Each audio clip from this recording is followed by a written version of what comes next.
আজকে আমার মিনি কিচেনে রান্না হলো ছোটো মাছ। তো চলো দেখা যাক মিনি কিচেনে সম্পূর্ণ হয় কি মাছ রান্না, তাও বেগুন দিয়ে বিয়েবাড়ির স্টাইলে। আদা বাটা, রসুন বাটা আর পেঁয়াজ বাটা লাগবে, তার জন্য আমি এগুলো বেটে রেখেছি। তো এখন আমি তেল দিয়ে মাছটা ভেজে নেব।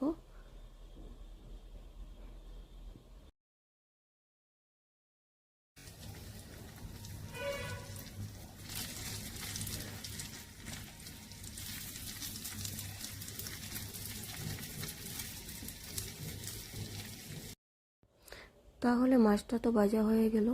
তো এখন একটু তেল রয়েছে দেখি, তো এই তেলের মধ্যে আমি বেগুনটা ভেজে নেব।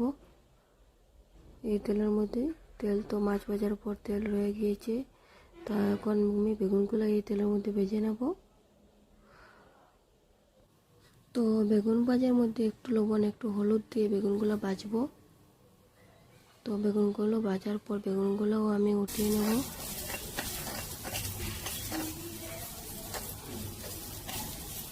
তো বেগুনগুলো আমি 50% ভাজবো।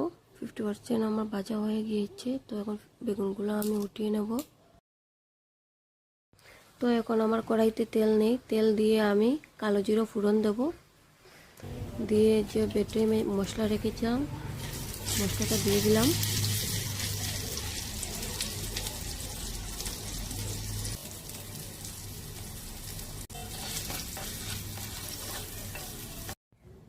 তো এখন আমি এটার মধ্যে দিয়ে দেবো একটু হলুদ গুঁড়ো, লবণ আর জিরে গুঁড়ো আর মরিচ গুঁড়ো দিয়ে একটু সময় এটাকে আমি ভাজবো যতক্ষণ না তেল বের হয়। তেল বের হওয়ার পরে আমি দিয়ে দেবো এটার মধ্যে জল।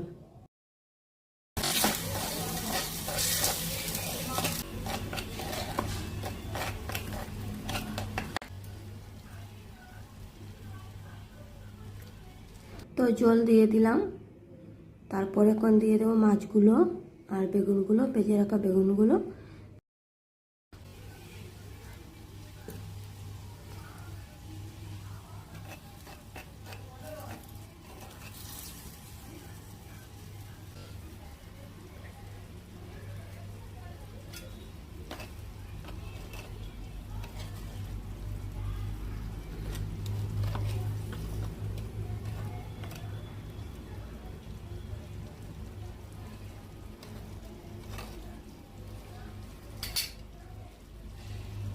তো আমার তরকারিটা রেডি হয়ে গিয়েছে, দেখো শুকিয়ে গিয়েছে। এরকম আঁকাম্বা টাইপের ভালো লাগে। তো রেসিপিটা কীরকম লাগলো অবশ্যই ট্রাই করবে।